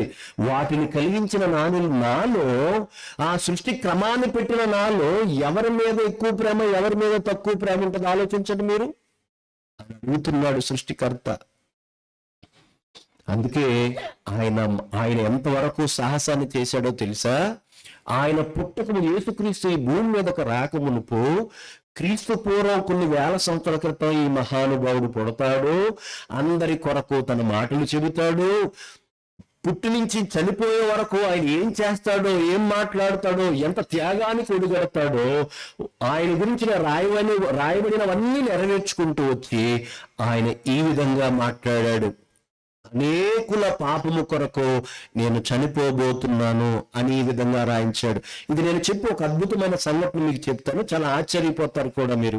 ఒకసారి మీరు బైబిల్ గ్రంథంలో చూడండి ప్రియులారా, ఒక భక్తుడు దేవుడు యేసుక్రీస్తు మాకే మాత్రమే దేవుడు అనుకున్న మోసపోయిన వ్యక్తి, అతనికి తెలివి వచ్చిన తర్వాత, అతను నిజం తెలుసుకున్న తర్వాత అందరికీ ప్రభు ఆయన అని ఆయన ఒప్పుకున్నాడు అని ఒక ఉత్తరాన్ని రాశాడు కొద్దిమందికి. మొదటి పేతురు 2వ అధ్యాయము 21-22 వచనాలు నేను చదువుతున్నాను. క్రీస్తు మీ కొరకు బాధపడి మీరు తన అడుగు జాడలయందు నడుచుకున్నట్లు మీకు మాదిరి ఉంచి పోయెను. ఆయన పాపము చేయలేదు. కూడా ఉండి తిరిగిన వ్యక్తి. తన ప్రాంతంలో కపెర్నహూములో ఈయన ఊరుంది. ఆయన ఒక నావికుడు, ఒక ఫిషర్ మ్యాన్, ఆయన చేపలు పట్టే జాలరి. ఆయన కూడా ఉండి తిరిగిన వాడు. ఆయన స్కాన్ చేసి యేసుక్రీస్తు యొక్క జీవితాన్ని అంతా చదివిన వాడు. ఆయన అంటాడు, యేసుక్రీస్తు ఏ పాపము చేయలేదు, ఆయన నోటను ఏ కపటమును కనబడలేదు, ఆయన బదులు దూషింపలేదు, ఆయన శ్రమ పెట్టబడి బెదిరింపక న్యాయముగా తీర్పు తీర్చు దేవునికి తన్ను తాను అప్పగించుకునను. 24 వచనం, మనము పాపముల విషయమై చనిపోయి నీతి విషయమై జీవించినట్లు ఆయన తన్ను తానే తన శరీరమందు మన పాపములను మ్రాను మీద మోసుకొని పోయెను. దేశ యొక్క అధ్యక్షుల మీద దేశ ప్రజల భారం ఉంటుంది ప్రియులారా, వారు బాధ్యత వహిస్తారు. ప్రపంచ మానవుల పాప భారానికి అధ్యక్షత వహించింది ఎవరో తెలుసా? ఆ బరువును ఎత్తుకున్నది ఎవరో తెలుసా? నేను ఇలా చెబుతాను, పరిచయం ఉన్న మాట, ప్రపంచానికి ప్రతి ఒక్కరికి అద్భుతమైన మాటల్లో ఇదొకటి. యేసుక్రీస్తు ఎలా వస్తున్నప్పుడు ఒక భక్తుడు చెప్పాడు, అతని పేరు బాప్తిస్మం ఇచ్చి యోహాను.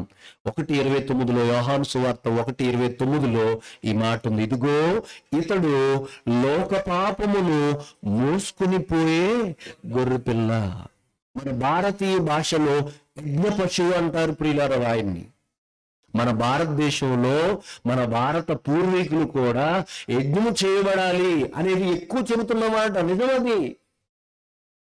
యజ్ఞ పశువుగా యజ్ఞం చేయబడాలని ఎవరు మన భారతదేశంలో చెప్పుకున్నారో, మన భారతదేశ భాషలో యజ్ఞ పశువుగా లోక పాపమును మోసుకుని పోయే దేవుని గొర్రెపిల్ల. పాపాన్ని మోసే శక్తివంతుడు ఎవరండి ఈ లోకంలో? యేసుక్రీస్తు. ఇదిగో ఆయన మోసుకుని పోతున్నాడు, ఆయన మోసుకుని వెళ్ళిపోయాడు.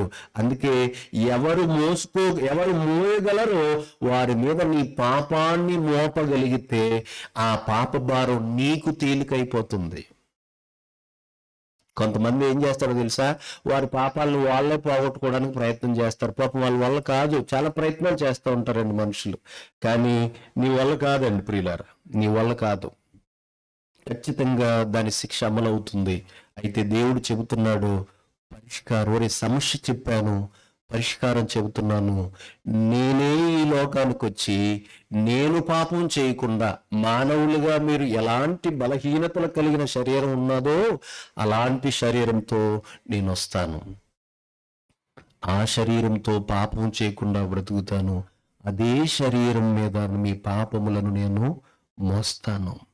ప్రపంచ పాప భారమును బాధ్యతగా తీసుకుని మోసిన ప్రభువైన యేసుక్రీస్తు ఆయన. అందుకనే ఆయన గురించి ఏం రాయబడదో తెలుసా? ఆయన పాపుల రక్షకుడు, వారి పాపము నుండి ఆయనే విమోచించును.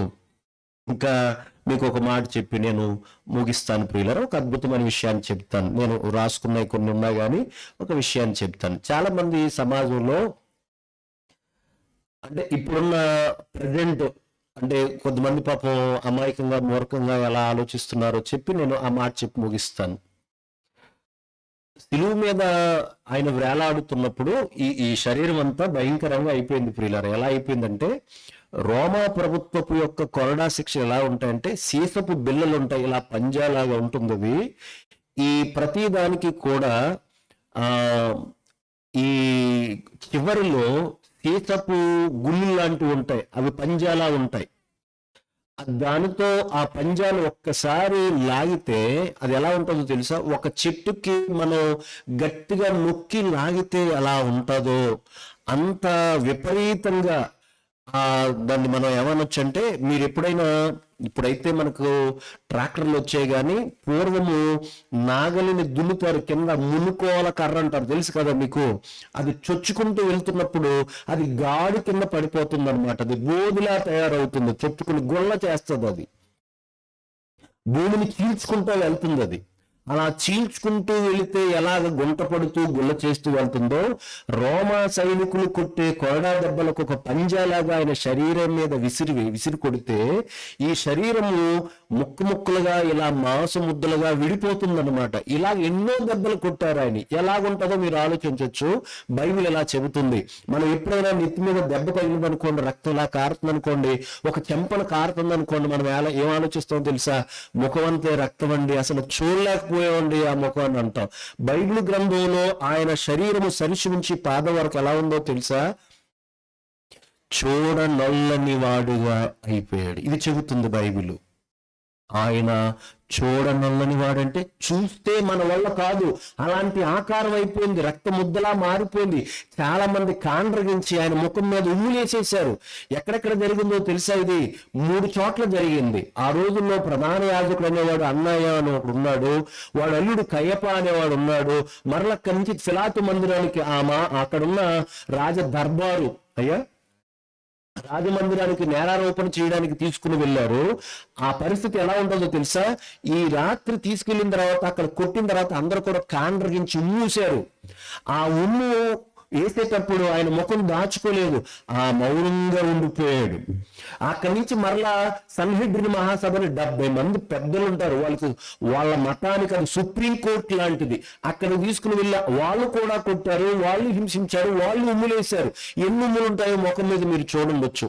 ఆ తర్వాత రోమా ప్రభుత్వ అధికారి రాజమందిరంలోనికి దర్బార్లోకి తీసుకుని వెళ్తే అక్కడున్న సైనికులు కూడా ఉమ్ములేశారు. అక్కడున్న సైనికులు శిరస్సు మీద ముళ్ళ కిరీటం పెట్టి గుచ్చితే ఒక ప్రక్క ఉమ్ముతో జిగిరంతా శరీరము శిరస్సు మీద ఈ ముఖం మీద ఉంటే, ఒక ప్రక్క రక్తపు చారలు కారుతుంటే, ఆ శరీరాన్ని ఆ ముఖాన్ని మనం ఎలా ఊహించుకోవచ్చో ఆలోచించండి. అసలు ఆ రూపం మనం చూడలేము, మన వల్ల కాదు.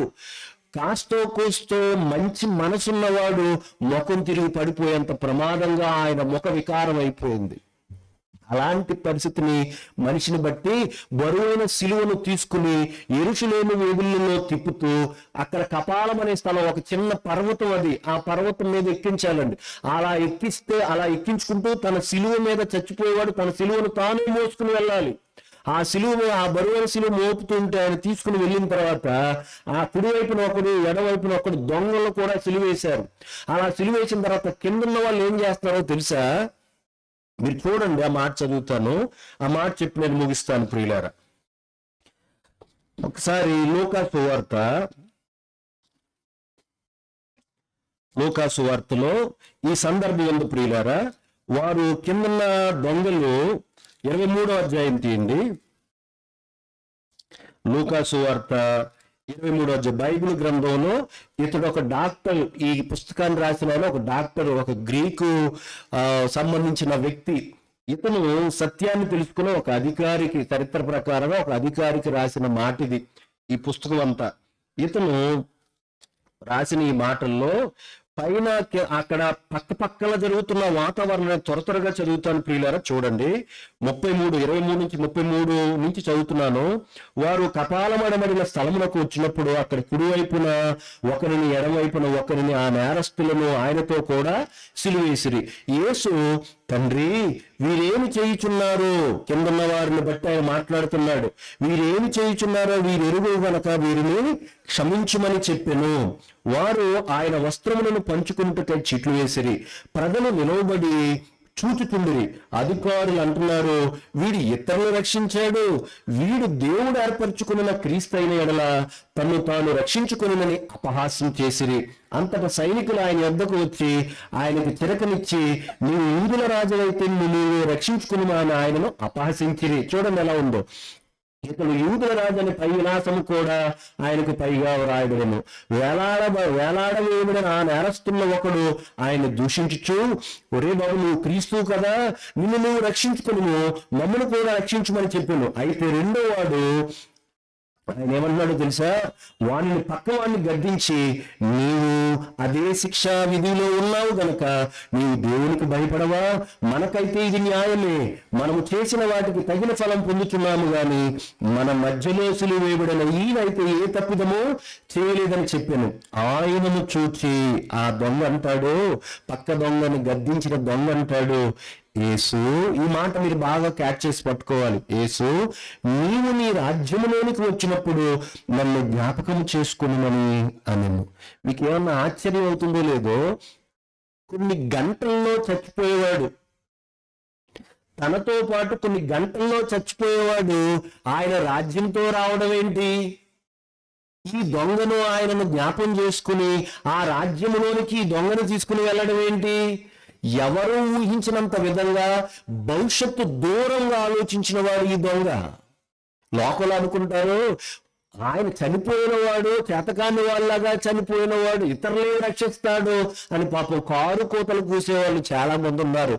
ఓ పక్క దొంగ యేసుక్రీస్తు యొక్క జీవితాన్ని బాగా ఎరిగిన వాడు ఎంత చక్కగా చెప్పాడంటే, ఒరే నువ్వు నేను తప్పు చేశాము, ఈయన ఏ తప్పుతో చేయలేదు, అన్యాయపు తీర్పు పొందుతున్నాడు. ఈయన అన్యాయపు తీర్పు అనే పదాన్ని పట్టుకొస్తే చాలా విషయాలు రోమీల యొక్క సభలో గాని యూదుల సభలో గాని ప్రియులారా భయంకరమైన అన్యాయం తీర్పు తీర్చారు యేసుక్రీస్తుకి.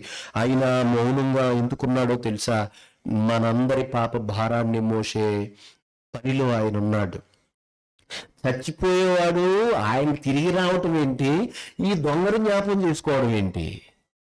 ఎంత ఆశ్చర్యం అంటే ప్రియులారా, ఈయన చనిపోయినా ఈయన రాజ్యం అనేది ఏర్పడుతుంది. ఇప్పుడు శారీరకంగా ఈయన చచ్చిపోతాడు కానీ ఖచ్చితంగా ఈయన రాజ్యంలోనికి వస్తాడు. ఈ రాజ్యంలోకి వచ్చినప్పుడు ఈయన రాజు అవుతాడు. అప్పుడు నన్ను ఆయన క్షమించి తన బిడ్డగా తన రాజ్యంలో చేర్చుకోవాలి. వచ్చినప్పుడు నన్ను జ్ఞాపకం చేసుకుంటూ, కిందన్న వాళ్ళేమో అపహాసం చేస్తున్నారు, వీడు ఈ రోజు చచ్చిపోతున్నాడు, ఈ రోజు వీడు పేడ విరగడవుతుంది అనుకుని కింద అనుకుంటుంటే, రోమీలేమో సైనికులేమో చూసి వీడు ఏడ్చాడు, చేతకాని వాడు మన చేతుల్లో చేతకాని వాళ్ళగా చెప్తున్నాడు అని కింద సైనికులు అనుకుంటుంటే, పక్కన దొంగ అపహాసం చేస్తుంటే ఈ దొంగ అంటాడు, నీవు నీ రాజ్యంలోనికి వస్తావు, నువ్వు రాజు అవుతావు, నన్ను జ్ఞాపకం చేసుకుని నీ బిడ్డగా చేసుకో, నీ రాజ్యంలో ఒకనిగా చేసుకో. ఎంత ఆశ్చర్యకరమైన ఆలోచనలోనికి దూరపు లోతుల్లోనికి వెళ్ళాడు అతను. వెంటనే యేసుక్రీస్తు ఏమన్నాడో తెలుసా? ఒరే నాయన, నేను చనిపోతాను, ఇప్పుడు నువ్వు చనిపోతావు, నిన్ను చంపేస్తారు, నువ్వు చచ్చిపోతావు, కానీ మన ఇద్దరము మరణించిన తర్వాత వీళ్ళు అనుకుంటారు, కింద ఉన్న అమాయకులు అనుకుంటారు చచ్చిపోయాడు అనుకుంటారు, లేదు మన ఇద్దరం కలిపి పరదేశంలోనికి మనం వెళ్ళిపోదాం. క్రీస్తు నమ్మిన వాడికి ఉండే నిరీక్షణ ఏంటో తెలుసా ప్రియులారా? మరణించిన తర్వాత నేను ఆయన దగ్గరికి వెళ్తాను. నమ్మని వాడికి లేదంటే ఆ విషయాన్ని అర్థం చేసుకోలేని వాడికి భయం ఏంటో తెలుసా? నేను ఏమైపోతానో ఏంటో. ఈ లోక సంబంధమైన బంధాల యొక్క బలం ఎలా ఉంటుందో తెలుసా? ఈ ఆత్మను ఈ దేహాన్ని విడిచిపెట్టడానికి చాలా ఊగిసలాడతారు ప్రియులారా వాళ్ళు. మరణించే వ్యక్తి దగ్గర మరణం అంటే మనకు చాలా భయం వేసేస్తుందండి. సహజ మరణం అందరికీ ఉంటది, కానీ ఈ విషయాన్ని ఈ రహస్యాన్ని తెలుసుకున్నవాడు మరణిస్తే నేను ఇక్కడి నుంచి మరలా నా యేసుతో నేనుంటాను. ఎక్కడదండి ధైర్యం, ఎక్కడదండి ఈ శాంతి, ఎక్కడి నుంచి వచ్చింది ఈ నిరీక్షణ? ఇదిగో పాప భారాన్ని మోసిన వాడి మీద మన పాప భారం మోపినవాడు. అందుకని ఆయన అంటాడు, నీ భారము యెహోవా మీద మోపము. ఒక పిలుపునిచ్చాడు, నేను ఆయన పేరట పిలిపిస్తున్నాను. ఇక్కడ కూర్చున్న వారులారా, ఈ శబ్దాన్ని చెవులారా వింటున్న వారులారా, నీ పాపాన్ని నువ్వు మోయలేవు, నువ్వు భరించలేనంత గొప్పది, నువ్వు మోయలేనంత బరువైనది. నీ పాపాన్ని మోయగలిగేవాడు యేసుక్రీస్తు. ఆయన పిలుపునిస్తున్నాడు. సమస్త ప్రయాసపడి భారం మోసుకొనుచున్న సమస్త జనులారా నా యొద్దకు రండి, నేను మీకు విశ్రాంతినిస్తాను. న్యాయపు తీర్పులో దేవుని సింహాసనం ముందు నువ్వు నిలబడడానికి ధైర్యం లేదు, కానీ క్రీస్తు రక్తములో కడగబడిన వాడు, క్రీస్తు మీద తన పాప భారాన్ని మోపినవాడు శాంతి సమాధానాన్ని అనుభవించడమే కాదు, మరణించిన తర్వాత దేవుని న్యాయపీఠం ఎదుట అది ఎలా మారిపోతుందో తెలుసా? ఉగ్రతను కురిపించే దేవుడు కృప కలిగిన వాడుగా తన దగ్గరకు, తన రాజ్యానికి నిన్ను తీసుకుని వెళతాడు. బైబిల్ నా చెబుతుంది, హెబ్రీ పత్రికలో తీయవసరం లేదు, ఆయన 4:16 కృపాసనము దగ్గరకు మనము ధైర్యముగా చేరుకుంటాం. దేవుడు మహిమ కలిగిన సింహాసనం, నీతి కలిగిన సింహాసనం, న్యాయపు తీర్పు సింహాసనము, ఆయన ఉగ్రతను చూపించే సింహాసనం అయితే, ఎవరైతే క్రీస్తు మీద వారి పాపమును మోపి, అయ్యా నాకు శాంతిని సమాధానాన్ని ఇవ్వు, నాకు డబ్బు, బంధువులు, కుటుంబ సంబంధులు, ఆస్తిపాస్తులు, బంగారము ఏది నాకు శాంతినివ్వదు, నాకు అర్థమైంది, నా పాపం నువ్వు మాత్రమే క్షమించగలవు, నన్ను క్షమించమని అడుగుతామో, ఎవరు ఆయనను స్వీకరిస్తారో, ఎవరు వారి జీవితంలోనికి, వారి హృదయంలోనికి ఆహ్వానిస్తారో, ఆ ప్రేమపూర్వకపు ఆహ్వానపు పిలుపును అందుకొని అంగీకరిస్తారో, వారు తప్పనిసరిగా శాంతి సమాధానం అనుభవిస్తారు. ఎలాంటి పరిస్థితుల్లో తెలుసా? మరణం మన ముందున్నప్పుడు, మరణం మనకు ఎదురవుతున్నప్పుడు కూడా శాంతి సమాధానంతో ఉండగలరు. శ్రమల సుడులు చుట్టూరు ఉన్న కష్ట నష్టాలు, ఇరుములు, ఇక్కట్లు, కనగండ్లు నీ చుట్టూరు అలుముకున్న నువ్వు ఎలాగుంటావో తెలుసా? సముద్రం దగ్గర అల్లకల్లోలంగా కెరటాలు ఉంటున్నా ఒక బండ మీద పక్షి ఎంత ప్రశాంతంగా ఉంటుందో, బండ మీద ఆనుకున్న పక్షికి ఎంత ధైర్యం ఎలా ఉంటుందో, పాపపు ప్రపంచంలో సుడిగుండాల శ్రమల మధ్య మనిషి దేవుని మీద ఆనుకున్న వ్యక్తి, పాప భారమును తొలగించుకున్న వ్యక్తి అంతే ప్రశాంతంగా ఉంటాడు. మరణించిన తర్వాత ఆయన కృపాసనము దగ్గరికి చేరిపోతాడు. శాశ్వత కాలం దేవునిచ్చే సుఖాన్ని, కష్టాలు, కడగండ్లు లేని, దుఃఖము, నిట్టూర్పు లేని, వడదెబ్బ లేని, కన్నీరు లేని, రోగము లేని, శాశ్వతమైన ఆనందము కలిగిన పరలోకాన్ని అతను అనుభవిస్తాడు. కాబట్టి ఇప్పుడు క్రీస్తు యేసునందున్న వారికి ఏ శిక్ష విధియు లేదు. ప్రియులారా, ఈ మాటలు గమనించండి. మీలో ఎవరైనా ప్రభువా నేను పాపిని, దేవా నేను ఇది సిగ్గుపడకూడదు ప్రియులారా. మీరు ఎన్నోసార్లు దేవుడా నా పాపం నన్ను పట్టు పెట్టి విడుస్తుంది, నేను ఇలా తప్పు చేశాను కదా, ఎన్నోసార్లు నువ్వు అనుకుని ఉంటావు. కానీ క్షమించేవాడు నీ ముందుకు వచ్చాడు, ఆహ్వానించాడు, నీకు పిలుపునిచ్చాడు. నా మాట విను, నాకు లోబడు, నీ హృదయంలోకి నాకు చోటు ఇవ్వు, నేను నిన్ను క్షమిస్తాను, నీకు శాంతిని ప్రసాదిస్తాను, నీకు విశ్రాంతిని ఇస్తాను అని పిలుపునిస్తున్నాడు. ఆయన నువ్వు అంగీకరించగలిగితే సిగ్గుపడొచ్చు. నువ్వు నోరు తెరిచి నీ హృదయంలో నుండి ఆయనతో మాట్లాడు. దేవా నువ్వు నన్ను చూస్తున్నావు, నువ్వెవరైనా అవ్వచ్చు, దేవా నన్ను చూస్తున్నావు, నేను నిన్ను ప్రేమిస్తాను, నువ్వు చెప్పినట్టు నడుచుకుంటాను, నన్ను క్షమించు, నీ బిడ్డగా చేసుకో, నాకు పరలోకంలో చోటు కావాలి, నా పాప భారం పోవాలి, నువ్వే ఆ సహాయం నాకు చేయమని ఇప్పుడు ఈ సమయంలోనే నువ్వు ప్రార్థన చేయగలిగితే, ఈ మాటలు నువ్వు చెప్పగలిగితే దేవుడు నీకు శాంతి సమాధానాన్ని ఇస్తాడు. తల ఉంచుకుందాం, ప్రార్థన చేసుకుందాం. ఎవరైనా మీలో మీ మనసులో అలాగా అనుకుంటే గనక ఆయన పిలుపుని దయచేసి గ్రహించండి. అమ్మా, ఓ చెల్లి, ఓ అక్క, ఓ తమ్ముడు, ఒక అన్నయ్య, తండ్రి లాంటి సమానుడువా, ఓ తల్లి సమానురాలా, ప్రేమపూర్వకంగా ఈ మాటలు కులమత తారతమ్యాలకు ఏ విధమైన మరి పరిస్థితి ఇవ్వకుండా, భేదము లేకుండా దేవుని ప్రేమ చేత బలవంతము చేయబడి మేము ఈ ప్రేమ వార్తను, ప్రేమపూర్వకపు దేవుని పిలుపును నీ ముందు పెట్టాము. అమ్మా, సిగ్గుపడకండి, మీ మనసులోనైనా చెప్పుకోండి, మీ హృదయంలోనైనా చెప్పుకోండి. ఒకవేళ యో అని మీరు మనసులో సిగ్గుపడితే మనసులోనైనా చెప్పుకోండి. ఈ రోజు నుంచి మీరు మీ ఇంటి దగ్గర ప్రార్థన చేయండి, దేవుని దగ్గర మోకరించి, దేవా నా జీవితం నేను మారాలి, గత జీవితం వెళ్ళిపోయింది, కానీ నువ్వు క్షమించడానికి నీ దగ్గర క్షమాపణ దొరుకుతుందంట కదా, ఇదిగో నువ్వు రాయించావు కదా, పాపములను మోసుకొని పోయి యేసు ప్రభు నా పాపములను మోసాడు కదా, నన్ను క్షమించు తండ్రి, నీ బిడ్డగా చేసుకో తండ్రి అని నువ్వు అడగగలిగితే నిన్ను తప్పక క్షమిస్తాడు. ఇదిగో 1998లో ఆయన నన్ను క్షమించాడు. నేను ఇదే మాట చెప్పాను, యేసయ్యా, యేసు ప్రభువా నేను పాపిని అని నేను ఆయనను అడిగాను.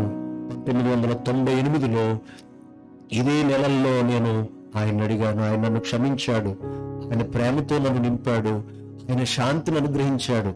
లోకంలో పరిస్థితులు ఎలా ఉన్నా నన్ను ప్రేమించాడు, నిన్ను ప్రేమిస్తాడు, నిన్ను తన బిడ్డగా చేసుకుంటాడు.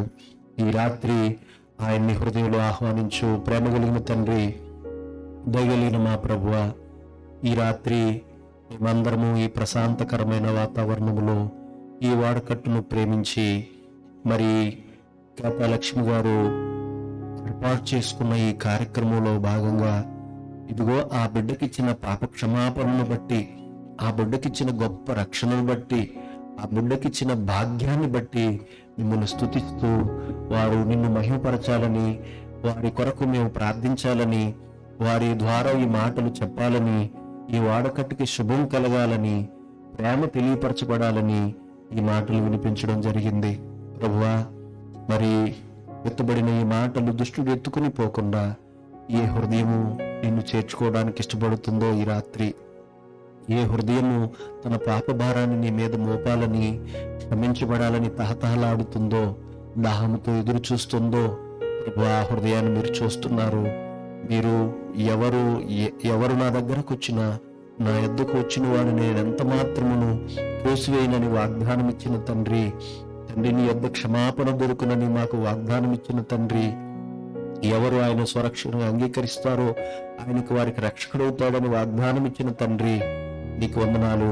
ఇదిగో ప్రభు అయిన యేసుక్రీస్తునందు నిత్య జీవమని తండ్రి శాంతి సమాధానములు అనుగ్రహించే నీ మాటలను, ఇదిగో నీ కుమారుడు చేసిన బలియాగమును, ఆయన పడిన పాట్లు మా కొరకేనని, ఆయన ఈ భూమి మీదకి వచ్చి మా కొరకే శ్రమను అనుభవించాడని నీ మాటలు తెలియపరిచాము. ప్రభు, ఏ హృదయము నిన్ను అంగీకరిస్తుందో, ఏ హృదయము నిన్ను ఆహ్వానిస్తుందో కరుణించండి. ఈ రాత్రి వారిని దర్శించండి, వారిని బలపరచండి, విశ్వాసమును అభివృద్ధి చేయండి. నీ సత్యము వారిని స్వతంత్రం చేస్తుంది గనక, నీతో వారికి సమాధానము సంబంధము ఏర్పరచబడుతుంది గనక నాయన వారిని మీ బిడ్డలుగా అంగీకరించడానికి సిద్ధంగా ఉన్నారనే ఒక సత్యాన్ని వారికి తెలియపరచండి. అలాగే తండ్రి, మరి రాగలిగిన బిడ్డలను కూడా జ్ఞాపం చేసుకుంటున్నాము. నీ బిడ్డలందరినీ బలపరచండి, నీ కృపతో జ్ఞాపం చేసుకొని, ముఖ్యంగా ఈ కుటుంబంలో మరి లక్ష్మి గారికి ఇవ్వబడిన కుమారుని యొక్క భార్యను, వారి బిడ్డలను జ్ఞాపం చేసుకుంటున్నాం. దూర ప్రాంతంలో వారు పని చేసుకుంటూ ఉన్నారు. ప్రభు, వారిని కూడా కనుకరించండి, వారిని కూడా రక్షించండి. అలాగే వారు ఇవ్వబడిన మరి పద్మ అనబడుతున్న సహోదరి, భవాని అనబడుతున్న సహోదరి, వారి ఇద్దరి భర్తలు జ్ఞాపం చేసుకుంటున్నాం. ప్రభు, వారిని కూడా కనుకరించండి, చల్లగా కాపాడండి. అలాగే తండ్రి, మరి ఇక్కడ ఈ ప్రాంతంలో ఈ వాడకట్టులో మాతో పాటు సహకరించిన ఈ కుటుంబాలు తండ్రి, మాతో పాటు ఈ ప్రేమను పంచుకున్న ఈ కుటుంబాలు జ్ఞాపం చేసుకుంటున్నాం. ఇక్కడకు మరి ప్రార్థనకు ఆదివారం వస్తున్న బిడ్డలను కూడా జ్ఞాపం చేసుకుంటున్నాం. వారిని కూడా బలపరచండి. ఈ వాడకట్టు ప్రజలను, పెద్దలను, ఈ గ్రామ ప్రజలను, పెద్దలను, ఈ గ్రామంలోని సేవకులను, విశ్వాసులను బలపరచమని కోరుతూ, ప్రభువా నీ మాటలు ఫలింపు చేయమని కోరుతూ, మహిమ ఘనత ప్రభావాలు మీకు ఆరోపిస్తూ మా ప్రభు అయిన క్రీస్తు ద్వారా ఈ ప్రార్థన అడుగుచున్నాము తండ్రి, ఆమె. దయచేసి అలాగే కళ్ళు మూసుకునండి. చిన్న ముగింపు ప్రార్థన ఆశీర్వాదం సహోదరులు ఈ వాడకట్టు కొరకు ప్రార్థన చేసి ముగింపు ప్రార్థన ఆశీర్వదిస్తారు. పలహారం తీసుకున్న తర్వాతే అందరూ వెళ్ళండి. దయచేసి పలహారం వరకు లేవకండి. ఎవరు పలహారం తీసుకున్న తర్వాత లేచి అప్పుడు దయగలిగిన మా ప్రియమైన పరలోక తండ్రి, ఇంతవరకు నాయన నా మూల్యమైనటువంటి మీ మాటలను యొక్క ప్రాంతంలో మీ దాసుని ద్వారా మీరు వినిపించిన దాన్ని బట్టి వందనాలు. మీ ప్రియ కుమారుడైనటువంటి యేసు క్రీస్తును ఒక శాపగ్రాహిగా తండ్రి, ఎవరు చూడనలోని వానిగా ఎంతో ప్రేమించిన మీరు ఆయన్ని లోకానికి వదిలిపెట్టేసిన విధానం, ఆ తీరు చూస్తే నాయన తండ్రి, ఇది మనుషులుగా మేము అర్థం చేసుకోగలిగితే పాపం ఎంత భయంకరమైనదో, పాపం మీరు ఎంత ద్వేషిస్తున్నారో దీన్ని బట్టి మాకు అర్థం అవ్వాలి నాయన. అందరూ ఉమ్ము వేసే అంతగా పాపాన్ని ద్వేషిస్తూ ఉన్నారు. అంటే వాస్తవానికి ఆ స్థానంలో మేమే భరించాలి ఆ భయంకరమైనటువంటి ఉమ్ము వేతలు, భయంకరమైన కొరడ దెబ్బలు. ఏ విధంగా రక్తసిక్తంగా నాయన ఆయన శరీరాన్ని దొంగలానికి వదిలిపెట్టేశారో, అలాగూ ఆ భయంకరమైన యాతన భరించాల్సింది మేమే. మా పాపానికి శిక్ష అది. అంతగా తండ్రి మీరు ద్వేషించి మీ ప్రియకుమారుణ్ణి వదిలిపెట్టిన ఆ యొక్క విధానాన్ని మేము తలంచినప్పుడు నాయన, ఇంతగా నా ప్రభువు నా కొరకు క్రీస్తును లోకానికి ఆ విధంగా వదిలిపెట్టాడని మాలో మార్పును కలిగి తండ్రి మా మనసులను మార్చుకుని మీ కుమారుడైన యేసుక్రీస్తుని మా సొంత రక్షకుడిగా అంగీకరించే భాగ్యాన్ని తండ్రి విన్నటువంటి మాటలు ఎవరైతే విన్నారో నాయన, వారి హృదయాలలో నాయన మిమ్మల్ని ప్రతిష్ఠించుకోవడానికి, మిమ్మల్ని తెలుసుకోవడానికి మీ దయ, మీ కనికరము వారి పట్ల విస్తరింప చేయమని ప్రార్థన చేస్తూ ఉన్నాం నాయన తండ్రి. అలాగే ముఖ్యంగా ఈ దినం, ఈ రాత్రి ఈ సభ జరగడానికి కారణమైనటువంటి మీ కుమార్తె కేతా లక్ష్మి గారిని బట్టి, కుటుంబాలను బట్టి తండ్రి, వారి కుమారుని బట్టి తండ్రి, అలాగే వారి కుమార్తెలు అల్లులను బట్టి కూడా మేము స్తుతిస్తున్నాం. ఇంకా ఈ గ్రామంలో ఈ చుట్టుపక్కల వారి బంధువులను, వారి రక్త సంబంధులందరినీ కూడా పేరు పేరున మీరే జ్ఞాపకం చేసుకునండి. తగినటువంటి కృపను, దయను వారికి విస్తరింపజేసి దేవుడు అయిన మిమ్మల్ని తెలుసుకోవడానికి వారి యొక్క హృదయాలను కూడా తెరిచి మీ నామానికి మహిమకరంగా అనేకుల మార్పుకు కారణంగా నాయన ఈ కుటుంబాన్ని ఉంచమని, చేరవచ్చిన ఆయా ప్రాంతాల నుండి వేలుపూరు, అలాగే కాపవరం తండ్రి, ఆ పరిసర ప్రాంతాల నుండి తీసుకొచ్చినటువంటి నీ బిడ్డలందరినీ బట్టి వందనాలు. క్షేమంగా తీసుకొచ్చారు తండ్రి, మంచి సమయాన్ని మాకు అనుగ్రహించారు. తిరిగి ఎవరి గృహాలకు వారు వెళ్తూ ఉంటుండగా మీ దయ చూపించండి, మీ క్షేమం వారితో కూడా ఉంచండి తండ్రి. ఈ కుటుంబానికి మీ దీవెన, ఆశీర్వాదాన్ని ప్రసాదించండి. ఘనమైన మీ నామానికి మహిమ చెల్లిస్తూ మీ దాసులను బట్టి కూడా మిమ్మల్ని స్తుతిస్తూ మా ప్రభును, మా రక్షకుడును యేసుక్రీస్తు వారిని బట్టి ప్రార్థించి స్తుతించి వేడుకుంటున్నాం తండ్రి. ఆమేన్. మన తండ్రి అయిన దేవుని ప్రేమ, మన ప్రభు అయిన యేసుక్రీస్తు వారి కృప, పరిశుద్ధాత్మ దేవుని సన్నిధిని, సహవాసమును ఆయన ప్రసవమైన మనకును సర్వలోకంలో ఉన్న పరిశుద్ధులందరికీ సదాకాలం తోడైండి నడిపించును గాక. ఆమేన్. అందరికి వందనాలండి.